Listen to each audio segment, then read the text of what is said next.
Schön.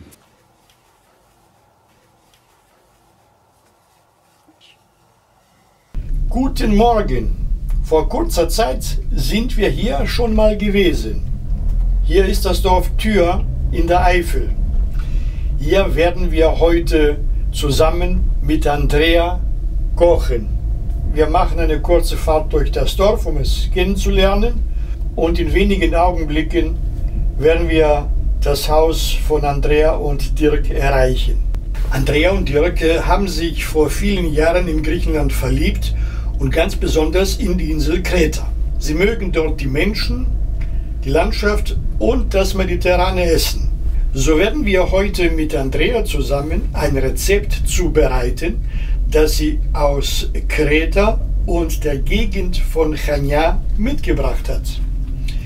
Wir machen ein Boureki oder auch Pita genannt und werden es in den großen traditionellen Holzofen backen, den ich euch das letzte Mal gar nicht gezeigt habe. So, hier drehen wir jetzt und in weniger als einer Minute werden wir das Haus erreichen.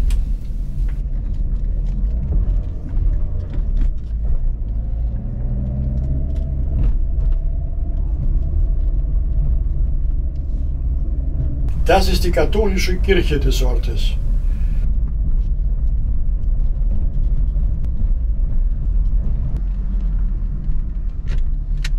Wir sind angekommen. Das ist der alte VW-Käfer, Baujahr 1973, in einem tadellosen Zustand.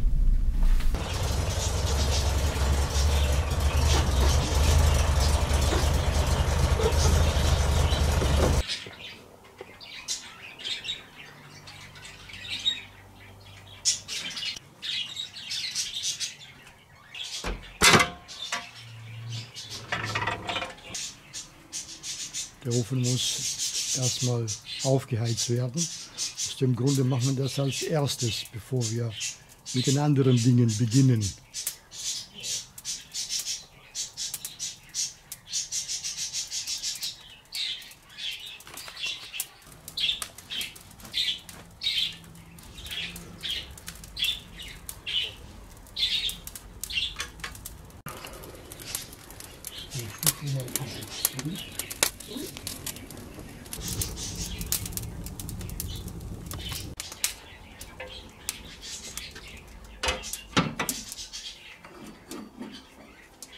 Kalimera Dirk. Kalimera. Wie kann es? Kala. Ein bisschen griechisch? Ja, ein bisschen. Ein bisschen. Wie bist du zu diesem Ofen gekommen? Sieht ja super aus. Ja, den Ofen habe ich vor ein paar Jahren selber gebaut mit einem 83-jährigen Backofenbauer hier aus dem Nachbarort. Aha. Und die Steine, das ist ein Tuffstein und die werden hier in der Region abgebaut. Vulkaneifel? Ja, also ein Vulkangestein. Aha. Und wie lange steht der jetzt hier bei dir? 8 Jahre, 9 Jahre. Aha. Ja. Habt ihr oft damit schon? Ja, Brot gebacken, Pizza, Fleisch, kann man alles drin machen.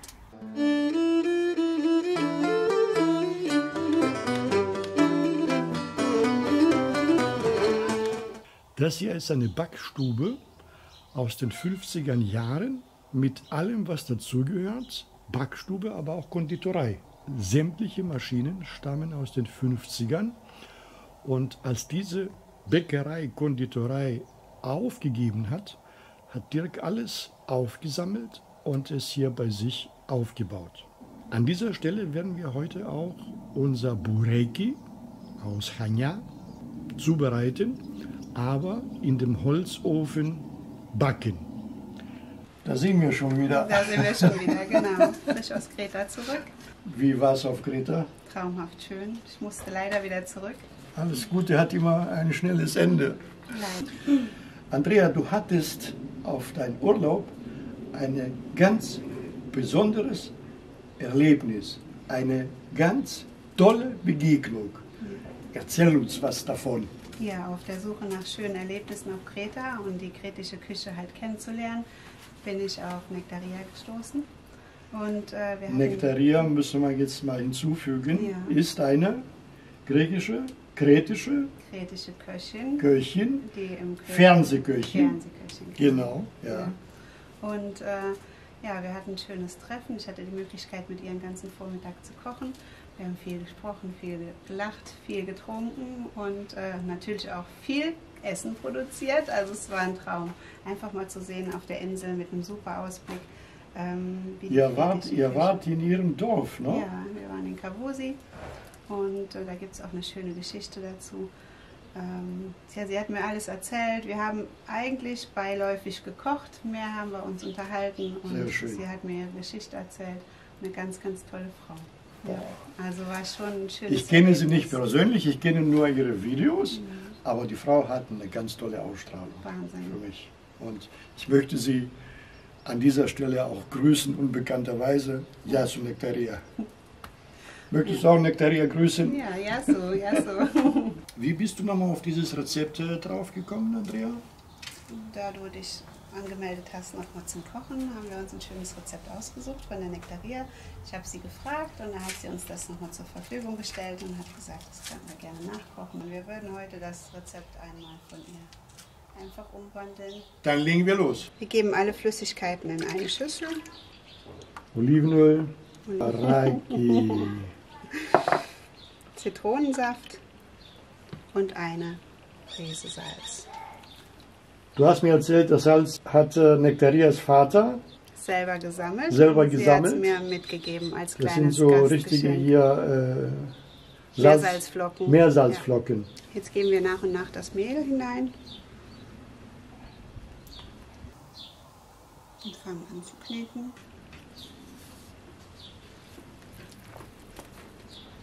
Das machst du sehr professionell. Vielen Dank.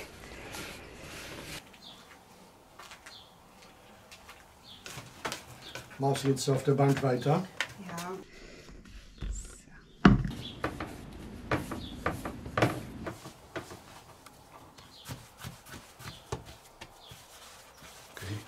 So.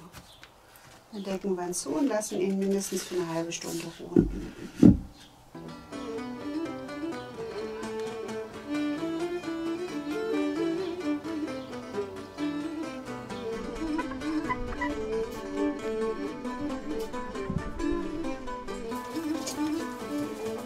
Raubtierfütterungszeit.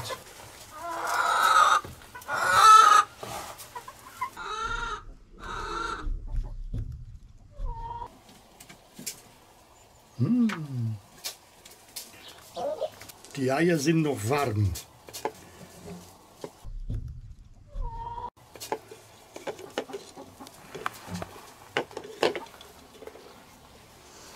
Boah.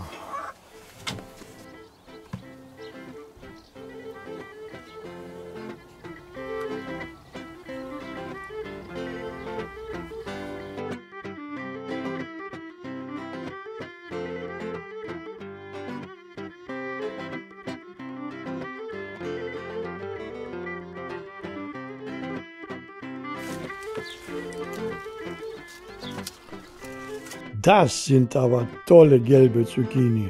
Wahnsinn. Boah. Schön.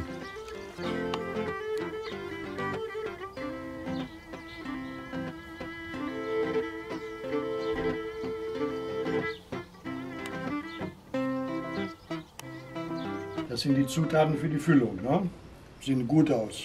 Wir zeigen jetzt mal ganz auf die Schnelle die Zutaten und fangen dann mit der Zubereitung der Füllung. Ja. Denn der Ofen wird bald soweit sein. Ne? Zucchini, Minze, Kartoffeln, griechischer Joghurt, Eier.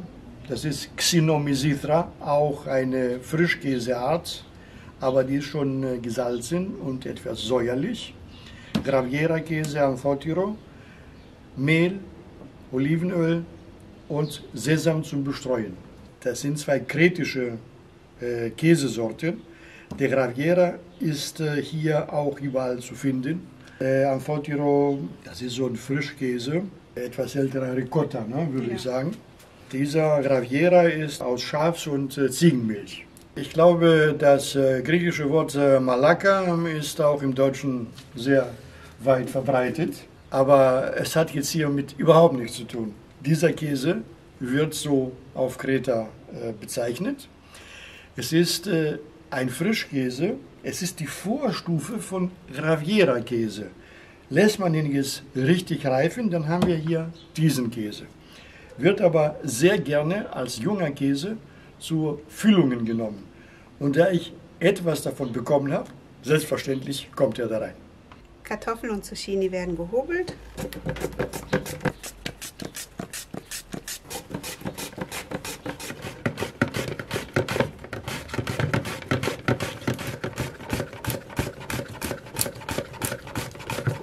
Wir werden Kartoffeln und Zucchini salzen und im Nachhinein abtropfen lassen. Das ist ja nichts.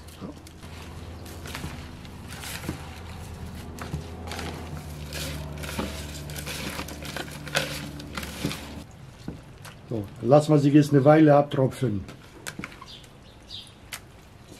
Minze fein hacken. Graviera durch die Reibe. Um mehr über Andrea und ihre Kochkünste zu erfahren, schaut in ihrem Instagram-Profil nach. Den Link dazu findet ihr in der Infobox unterhalb des Videos. Alle Käsesorten hier zusammenmischen.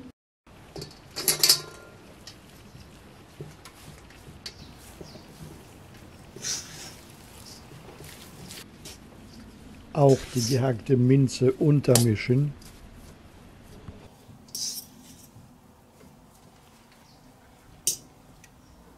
In einer Schüssel werden wir zusammenrühren den Joghurt, das Olivenöl und die Eier.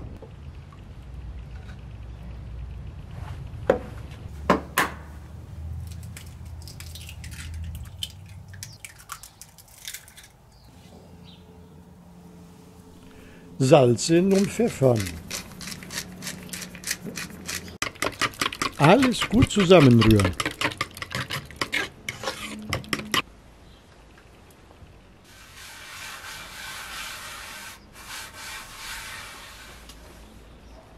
Der Teig hat über eine halbe Stunde geruht und der wird jetzt halbiert.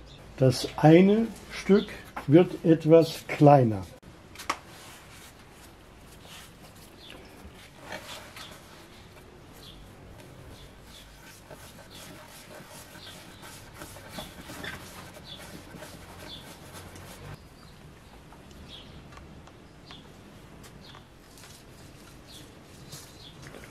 Backblech einfetten.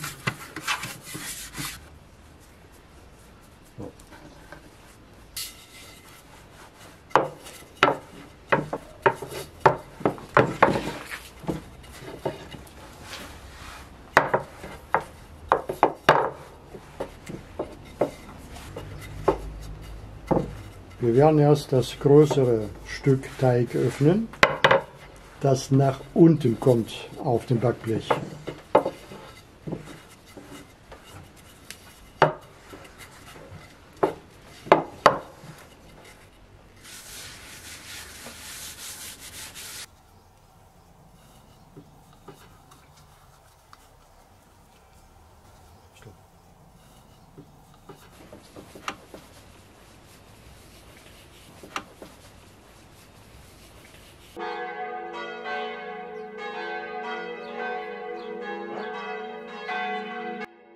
Erste Schicht Kartoffeln.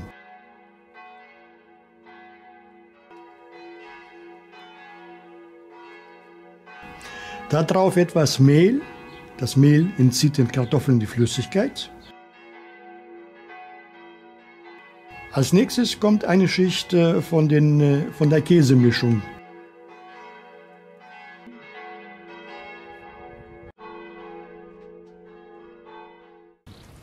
Als nächstes kommen die Zucchini auf dem Käse und auch mit etwas Mehl bestäuben. Käsemischung.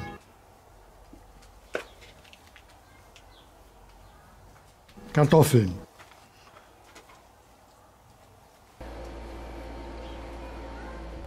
Wenn das Backblech kleiner ist als unseres, macht ihr mehr Schichten, bis alles aufgebraucht ist.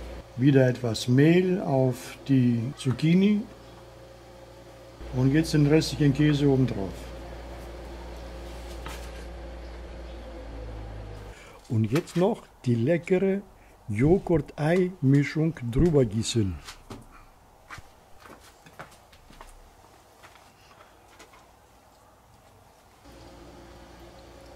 Nun die zweite Teigkugel ausrollen, die oben drauf kommt.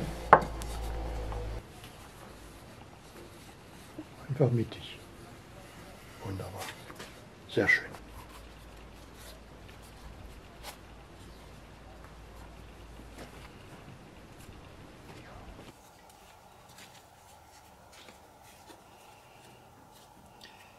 Andrea hat noch nie den Rand zugemacht, deswegen habe ich das jetzt mal übernommen. Als guter Kollege. Perfekt, danke dir.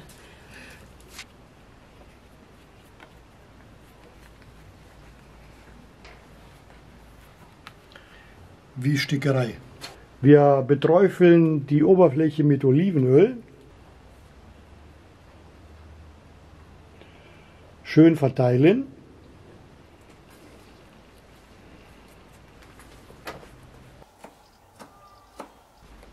Jetzt schon in Stücke schneiden.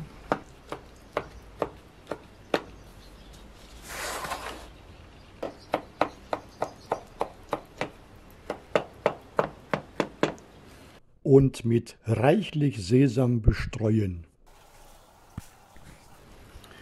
Und jetzt können wir uns endlich zum Holzbackofen begeben.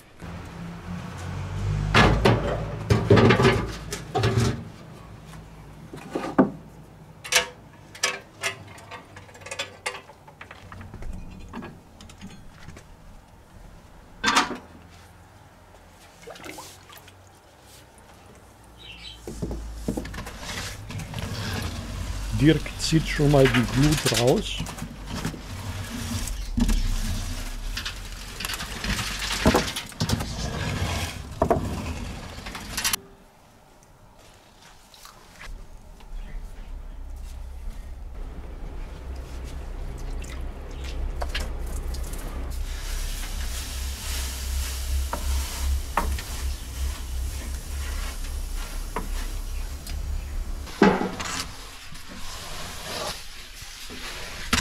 Jetzt noch nass abwischen.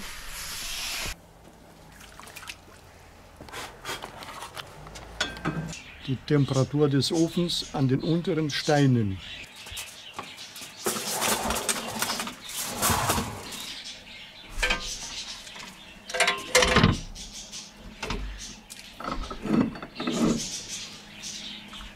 Das Blech kam abgedeckt in den Ofen. Und eine Stunde später wurde die Abdeckung abgemacht. Das Ganze blieb dann noch für eine weitere halbe Stunde in dem Ofen. Also insgesamt 1,5 Stunden.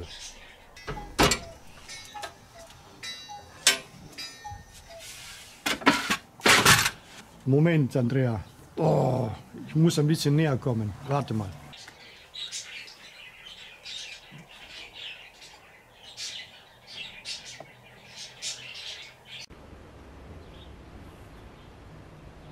Wollen wir mal anschneiden, ne?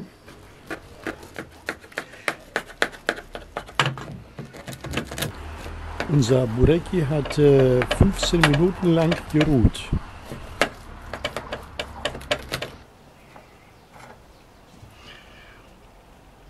Und die Idee mit den gelben Zucchini war wunderbar. Guck mal, was da für eine tolle Farbe rauskommt. Ja.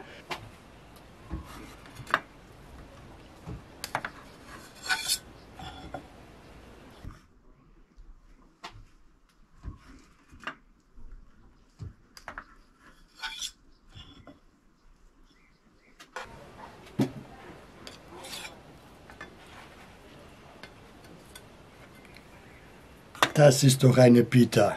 Liebe Nektaria, bevor ich überhaupt deine Pita koste, möchte ich dich schon mal beglückwünschen und gratulieren zu deinem tollen Rezept. Ich bin mir sicher, die schmeckt genauso, wie sie aussieht. Die Zeit ist gekommen, dass wir mal jetzt probieren, was wir gemacht haben. Jamas. Jamas. Dann wollen wir mal unser Werk bewundern. Sieht super aus. Ja, es sieht Galeorixie. Galeorixie.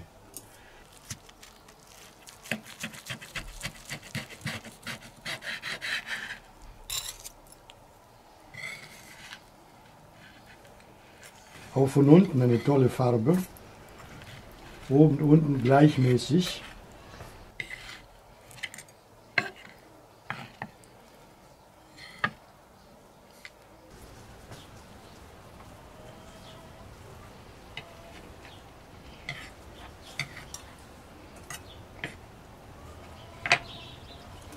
Mhm. Mir fehlen die Worte. Wirklich. Sehr, sehr lecker. Ja, liebe Nektaria, dein Rezept ist absolut spitze und ich werde es auf jeden Fall adoptieren.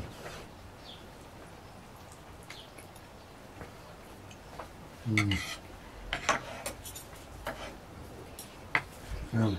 Boah.